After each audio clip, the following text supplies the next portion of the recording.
प्रणाम आचार्य जी। मेरी जी आवाज आ रही कहिए। है? आ रही, कहिए। जी। आचार्य जी, मेरा प्रश्न इस अध्याय से और अपने बारे में है। इस अध्याय में श्री कृष्ण ने निष्काम कर्म और निष्कामी पुरुष के लक्षण बताए हैं, कई बार समझाया है। तो मैं खुद को देखती हूँ कि मेरा अहम अपने आप को उस निष्कामता की परिभाषा में फिट करने की कोशिश कर रहा है। कई बार ऐसा पाती हूँ। और मैं ये भी समझ रही हूँ कि मैं ये अपने आप को धोखा दे रही हूँ, क्योंकि मैं जब आत्मावलोकन करती हूँ तो मुझे वृत्तियां दिखती हैं काफी बार। पर अगेन सेम टाइम मेरा अहम खुद को छोटा मानने से भी इनकार करता है। उसको उसका तर्क ये होता है कि अगर मैंने खुद को छोटा माना या झुन्नू माना तो, और कृष्ण को बहुत बड़ा, तो फिर मैं कृष्ण से बहुत दूर हो जाऊंगी और अपनी जिम्मेदारियां पूरी तरह से नहीं निभाऊंगी जो मुझे मुक्त करने के लिए मुझे करना है। इसलिए मैं इस हीन भावना को, मतलब मुझे ऐसा लगता है कि ये मैं हीन भावना में जाऊंगी, इसलिए मैं ये एक्सेप्ट नहीं कर पाती। तो मैं अपने आप को इस लूप से कैसे निकालूं? कृपया मार्गदर्शन करें। प्यार थोड़ा सच्चा रखिए ना। प्यार सच्चा रहे। हाँ। हीरा चाहिए। हीरे से अगर प्यार है तो पत्थर को आप हीरा बोल के अपने पास थोड़ी रखोगे। आप ये थोड़ी कहोगे कि मैंने पत्थर को पत्थर मान लिया तो हीरा मुझसे दूर हो जाएगा। हीरा तो आपसे दूर है ही। आप पत्थर को हीरा मान करके अपने पास रख रहे हो। प्रेम सच्चा होगा तो पत्थर को उठा के फेंक दोगे। आप कह रहे हो कि आप अगर अपने आप को छोटा मान लेते हो तो आपको लगता है कि कृष्ण बहुत ऊपर है, मैं बहुत नीचे हूं, तो कृष्ण से दूरी हो गई। यही कहा ना आपने? जी जी।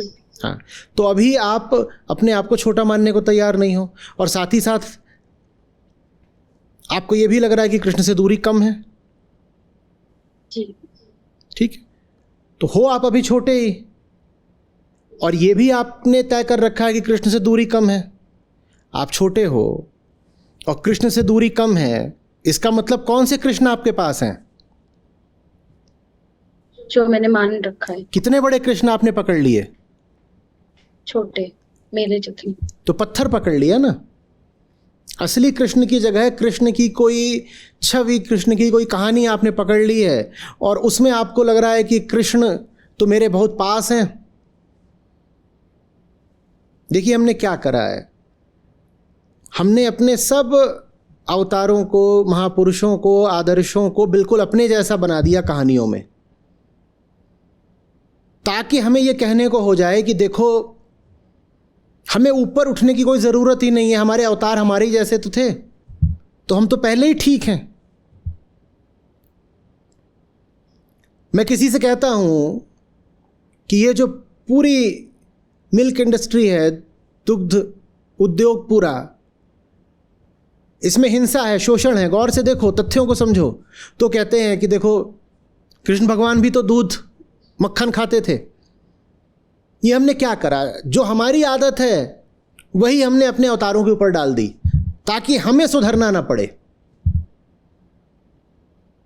ताकि हमें सुधरना ना पड़े।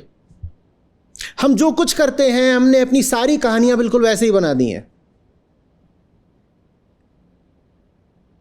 हमने अपने सब महानों को बिल्कुल अपना वैसे ही चित्रित कर दिया जैसे हम हैं, ताकि हमें बेहतर ना होना पड़े। और हम कह पाए महान भी तो हमारे ही जैसे होते हैं, तो हम बेहतर क्यों हो?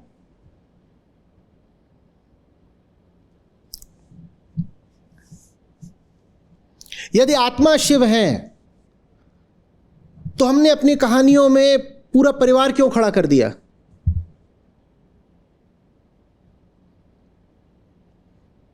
क्यों कर दिया?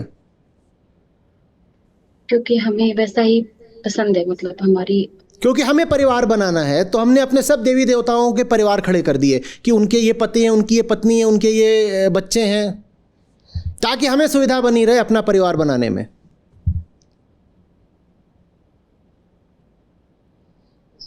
अभी हफ्ते 10 दिन पहले ही तो किन्हीं बहन का बड़ा रोचक, क्या कहूं, मार्मिक वृतांत आया था कम्युनिटी पर। कह रही कि मुझे पढ़ाई करनी है और मैं आगे बढ़ना चाहती हूं, मैं काम करना चाहती हूं, तो घर वाले दो तर्क दे रहे हैं। पहला कि अरे जब सीता जी ने भी ब्याह करा था तो तू कौन होती है कहने वाली कि मैं अभी ब्याह नहीं करूंगी, कुछ और करूंगी। और दूसरा, तू कमाने की इतनी बात क्यों कर रही है? इतनी हमारी देवियां हैं, उनमें से कोई ऑफिस जाती थी, जॉब करती थी?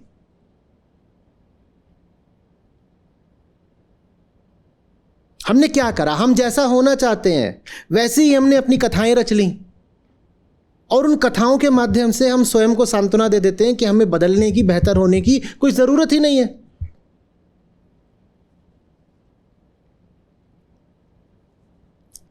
लोग क्या आते हैं, कहते हैं आप बार बार जातिवाद के खिलाफ बात करते हो, आप कहते हो कि आप गीता को सब तक पहुंचाना चाहते हो, पर ऋषि शंभूक थे और वो शूद्र थे और वो साधना तपस्या कर रहे थे, सत्य तक, मुक्ति तक पहुंचना चाहते थे, तो श्री राम ने उनका गला काट दिया। तो क्या श्री राम गलत थे? तुम जातिवादी हो, इसीलिए तुमने अपने महापुरुषों के ऊपर भी जातिवादी कहानियां डाल दी। बात समझ में आ रही है? हमें जो जो करना है हम अपने महापुरुषों से वो करवा देते हैं कहानियों में, और फिर कहते हैं देखो महापुरुषों ने करा था इसलिए हम कर रहे हैं। महापुरुषों ने करा था इसलिए तुम कर रहे हो, या तुम करना चाहते हो इसलिए तुमने अपनी कहानियों में डाल दिया है? सच सच बताना। तो हमने कृष्ण को भी खूब छोटा बना दिया और उनसे वो सब काम करवा दिए जो हम करते हैं, और उसी का नतीजा ये हुआ कि आज जब मैं गीता सब तक ले जाना चाहता हूं तो लोग कहते हैं अरे हम ऐसे कृष्ण की गीता क्यों पढ़ें जो लड़कियों के कपड़े चुराकर भागता था।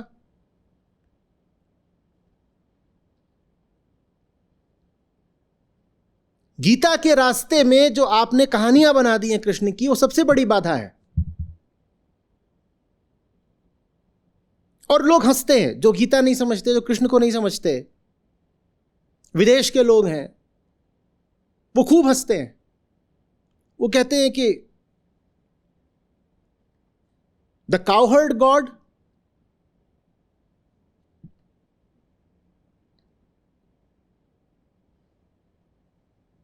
वो यही सब तो करते हैं। आप किस्से बनाओगे, लोग किस्सों में तमाम तरीके के छिद्रान्वेषण कर लेंगे, क्योंकि वो किस्से बनाए ही हमने अपनी छवि से हैं, जैसे हमें अपनी ही छवि से हमने वो किस्से बना दिए। अब उन किस्सों के कारण मैं गीता सब तक पहुंचा नहीं पा रहा हूं।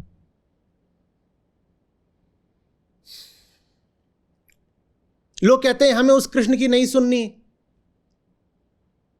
जिसने कर्ण के साथ छल करा, हमें नहीं गीता पढ़नी क्योंकि कृष्ण ने कर्ण को छल से मरवाया, भीष्म को, द्रोण को। कहते हमें नहीं सुननी है कृष्ण की। मैं राम की बात लोगों से करना चाहता हूं, कहते हमें राम की नहीं सुननी है, उन्होंने शंभूक ऋषि का वध किया था। हम सब महापुरुषों को बहुत छोटा बना देते हैं। मैं लोगों तक कैसे जाऊं? राम का रामत्व लेकर के और कृष्ण का कृष्णत्व लेकर के बड़ा मुश्किल हो गया है, क्योंकि हमारे पास कहानियां हैं, हमने कहानियां बना दी हैं, और वो सब कहानियां बहुत छोटी छोटी हैं। वो कहानियां बिल्कुल हमारे जैसी हैं। हम परिवारी तो हमारे आदर्श परिवारी, हम लंपट तो हमने अपने देवताओं के चरित्र में भी तमाम लंपट तरीके के तत्व डाल दिए हैं। क्यों डाल दिए? ताकि हमें कोई सुधरने को बोले तो हम कहें अरे हमें सुधरने की क्या जरूरत है, हमारे देवता जब नहीं सुधर पाए आज तक तो हम क्यों सुधरें।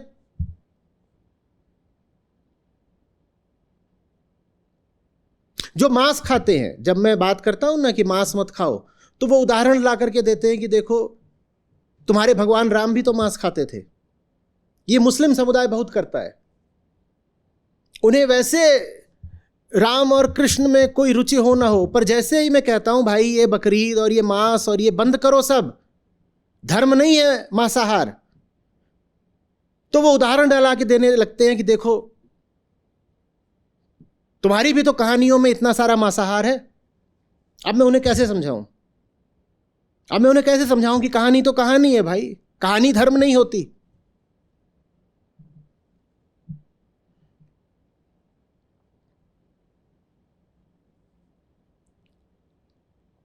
हम ऊपर नहीं उठना चाहते तो ऊपर की चीज को अपने तल पर नीचे गिरा लेते हैं। ये कैसी साजिश है? गीता के कृष्ण आसमान हैं, हम आसमान तक उठना नहीं चाहते, तो हम धरती पर ही एक कहानियों का कृष्ण निर्मित कर लेते हैं।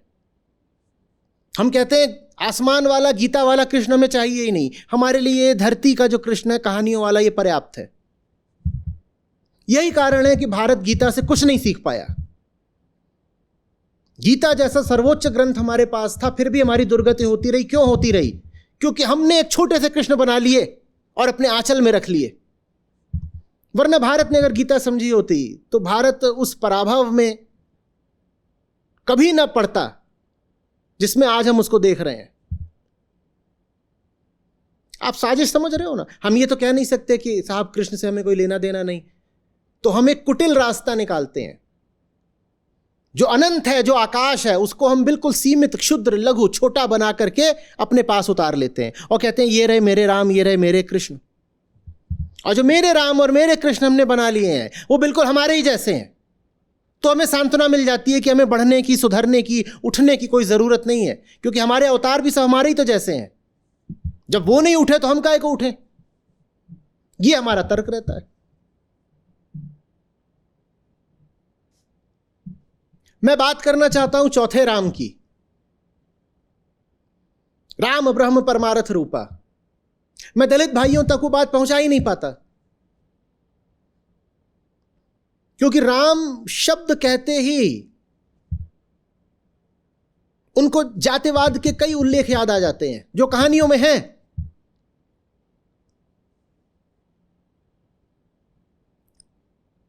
मैं आधुनिक महिलाओं तक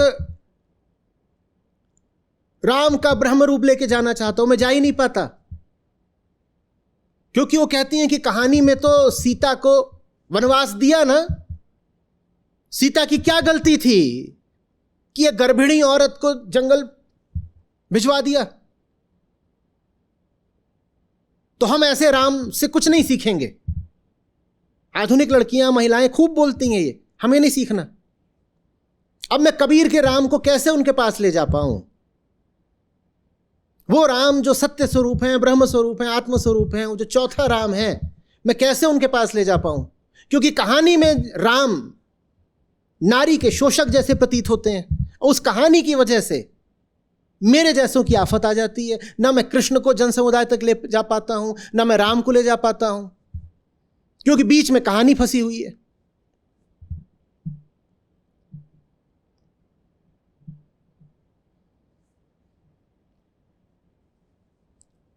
कहानियों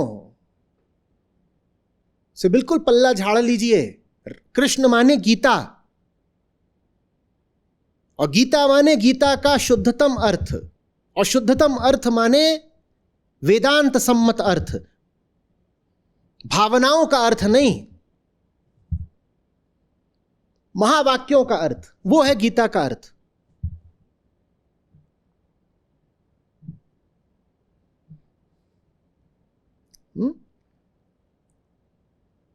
उनको नीचे मत लाइए, खुद ऊपर उठिए। और खुद ऊपर उठने के लिए सबसे पहले आपको स्वीकार करना पड़ेगा कि आप नीचे हैं जमीन पर। जो ये नहीं मानने को तैयार है कि अभी वो पृथ्वी पर ही रेंग रहा है, मिट्टी में ही रेंग रहा है, उसकी आकाश में उठने की सारी संभावना समाप्त हो जाती है। अगर मैं मानूं ही नहीं कि अभी तो मैं कीचड़ में लौट रहा हूं, तो मेरी सफाई कैसे होगी?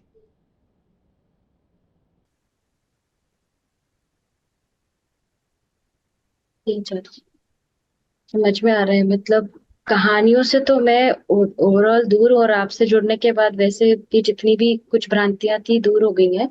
बट ये समझ में आ रहा है कि मैंने कुछ ना कुछ करके कृष्ण को अपने तल पे ही मान लिया, इसीलिए मैं रिलेट करती रहती हूँ कि अगर कोई अच्छी, मैं मुक्ति की तरफ जा रही हूँ या मैं अपनी अच्छी क्वालिटीज काउंट करने लग जाती हूँ और खुद को एक्सेप्ट नहीं कर पाती, क्योंकि मैंने आज तक खुद को झुन्नू बोल ही नहीं पाती, क्योंकि फिर मुझे लगता है कि ये फिर मैं चिल्ला के बोला करिए, मैं झुन्नू हूं। बहुत मुश्किल, अभी भी मुश्किल लग रहा है। मैं 2 बार आपके सामने बोल रही हूँ, बट हाँ अभी किसी ने अभी मालूम है मुझसे एक बड़ी मजेदार बात कही। बोले ये ना आपने लिंग भेद करा है, झुन्नू है और धनिया है, और ज़्यादा जो प्रचलित हो गया है नाम वो झुन्नू है। ये धनिया के साथ नाइंसाफ़ी क्यों हुई? तो मैंने उनको बोला आप झुनिया बोलिए, धनिया नहीं, झुनिया। तो झुन्नू और झुनिया। और अगर चेतना की ही विकृति की बात करनी है कि झुन्नू माने विक्षिप्त चेतना, तो चेतना का तो कोई लिंग होता नहीं, तो फिर नर भी झुन्नू और नारी भी झुन्नू।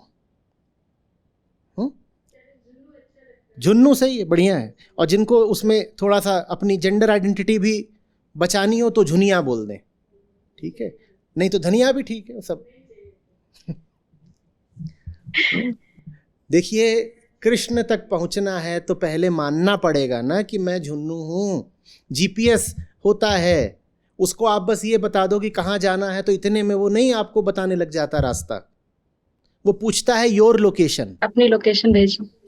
वो कहता है कि डेस्टिनेशन भी बताओ लेकिन अपनी लोकेशन भी बताओ, तब रास्ता खुलता है।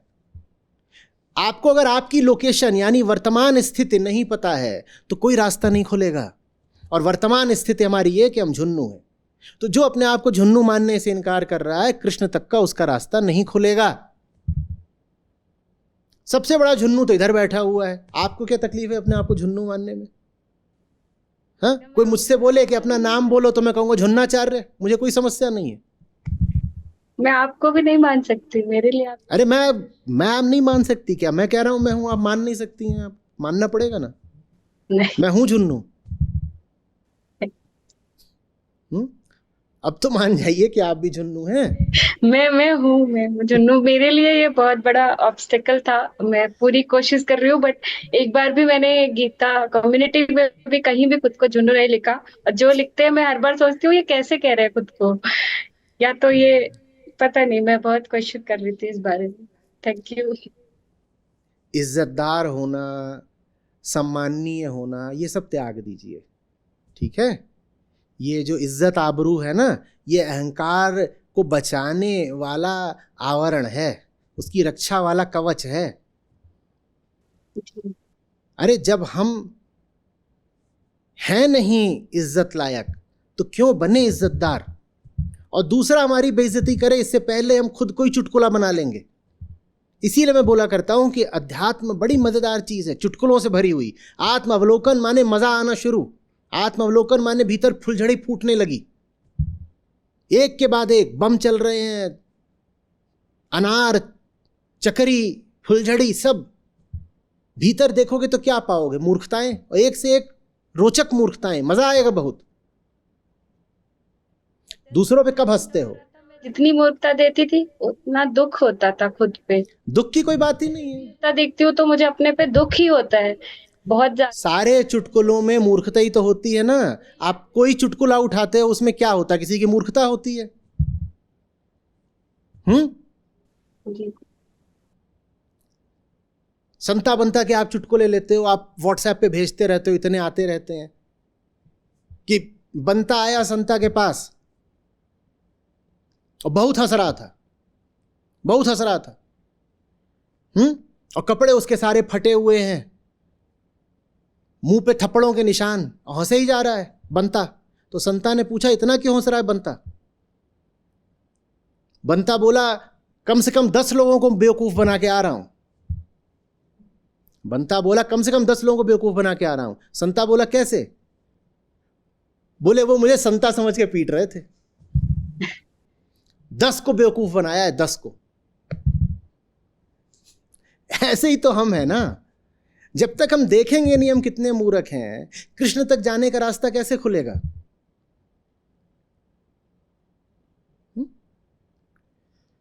दूसरों की गलतियां तो भले मत देखिए, अपनी तो दिन में 100 बार देखिए, और जितनी बार देखिए दुखी मत हो जाइए, मजे मारिए, खूब हंसिए, कहिए झुनिया ने फिर एक और कर दी करतूत। झुनिया 101, झुनिया 105, झुनिया 118। कोई समस्या नहीं। अरे जी बस ये चाहिए। बहुत मुश्किल हो रहा है पीछे, गलतियों से दुख के अलावा नहीं निकल पा रही थी। मैं पूरी दुख की कोई बात ही नहीं है। दुख तो तब जब ये मान रखा हो कि हम बहुत अच्छे आदमी हैं और हमसे गलतियां होनी नहीं चाहिए थी, ये माने क्यों, ये उम्मीद क्यों? अरे हम मिट्टी से उठे हैं, प्रकृति की औलाद है, जंगल से निकले हैं, मूर्खता नहीं करेंगे तो और क्या करेंगे?